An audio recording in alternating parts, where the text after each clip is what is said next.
वागर्धा इव संवृद्धौ वागर्ध प्रतिपत्तये जगदः पितरौ वन्दे பார்வதி பரமேஸ்வரௌ.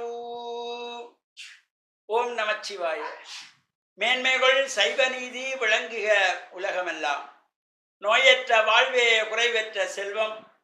அந்த நோய் நொடிகள் இல்லாத வாழ்வு இந்த உலக மக்கள் எல்லோரும் வாழ வேண்டும் என்று கலியுகத்தின் காந்தமலை ஜோதியாகிய சபரிமலை சுவாமி ஐயப்பனுடைய திருவடிகளை சிறந்தாழ்த்தி டான் தமிழொலி ஓம் தொலைக்காட்சி நேயர்கள் அனைவருக்கும் சர்வதேச இந்து மத குறிப்பீடம் அகில இலங்கை சபரிமலை ஸ்ரீ சாஸ்தா பீடத்தின் சார்பில் இனிய வணக்கங்களும் நல்லாசிகளும்.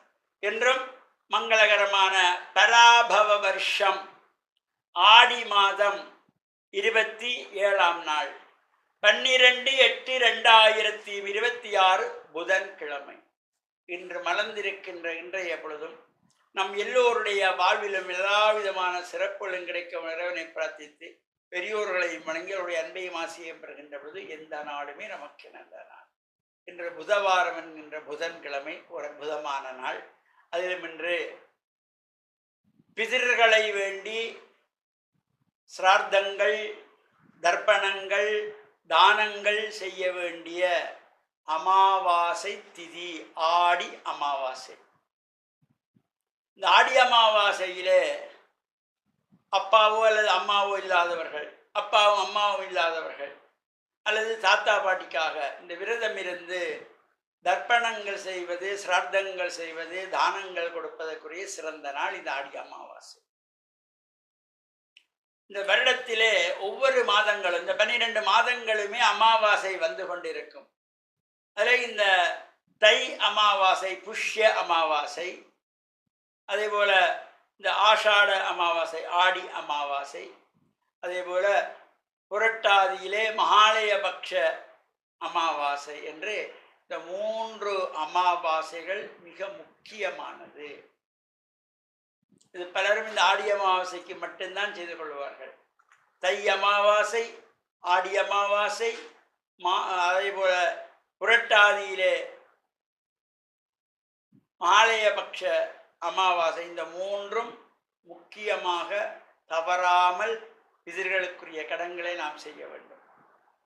இந்த ஆடி அமாவாசையிலே பிதிர்லோகத்திலிருந்து பிதிர்கள் எல்லாம் பூமியை நோக்கி வந்து அவர்களுடைய பிள்ளைகள் நமக்கெல்லாம் தர்ப்பணங்கள் செய்கிறார்களா, சிரார்த்தங்கள் செய்கிறார்களா, படையல் போடுகிறார்களெல்லாம் பார்த்து கொண்டு வருவார்களா. அதனால தான் இந்த புரட்டாதி மாதத்திலே வருகின்ற மாலைபக்ஷ அமாவாசையில் 15 நாட்களை, இந்த 15 திதிகளையும் மாலைய பக்ஷம் என்று வைத்தார்கள். மகாலய பக்ஷம் பௌர்ணமி வந்து மறுநாள் பிரதமை முதல் அமாவாசை வரையில இந்த 15 திதிகளும் மாலைய பக்ஷம். வேறு எந்த சுப காரியங்களும் செய்யக்கூடாது. அது பிதர்களுக்குரிய காலம் என்கின்ற வகையிலே செய்யப்படுறது. அதே போல இந்த ஆடி அமாவாசையிலும் பிதர்களை வேண்டி தர்ப்பணம் இருந்து சிரத்தையோடு செய்ய வேண்டியதுதான் சிரார்த்தம். ஏதோ கடன் வழிக்காக நான் அவசரமாக போக வேண்டும், அதனால காலையில் 5 மணிக்கே தர்ப்பணம் பண்ணிட்டு போறதுங்கிறதெல்லாம் காணாமல் கோணாமல் கண்டு கொடு என்றார்கள். அது சூரியன் உச்சியிலே இருக்கிற பொழுது சூரியனை வேண்டித்தான் அந்த தர்ப்பணங்கள் கொடுப்பது. எனவே சூரியன் உதிப்பதற்கு முன்பு 5 மணிக்கே தர்ப்பணம் கொடுக்க ஒரு பிரயோசனமும் கிடையாது. பகல் மானத்திலே 10 மணிக்கு மேலே 12:30 மணிக்குள்ளதான் இந்த தர்ப்பணங்கள் கொடுத்தால் அதுக்கு ஒரு தனித்துவமான சிறப்பு. இது ஆடி அமாவாசையிலே அப்பா அம்மா இல்லாதவர்களும், அதே போல தாத்தா பாட்டிக்காகவும் அப்பா அம்மாவுக்காகவும் குடும்பத்திலே மறைந்தவர்களுக்காகவும் விரதம் இருந்து தர்ப்பணம் செய்து தானங்கள் கொடுத்து வழிபாடுகள் செய்கின்ற சிறந்ததாகிய தென்புலத்தார் வழிபாடுகின்ற இந்த ஆடி அமாவாசையிலே பல்வேறு ஆலயங்களிலே உற்சவங்களிலே தீர்த்தோற்சவம் நடைபெறும். கிழக்கு மாகாணம் மட்டக்களப்பு அமிர்தகளி மாமாங்கேஸ்வரர் ஆலயத்திலே தீர்த்தோற்சவம். யாழ் மாவட்டத்திலே மாவட்டபுரம் மாவைக்கந்தன் ஆலயத்திலே தீர்த்த உற்சவம்,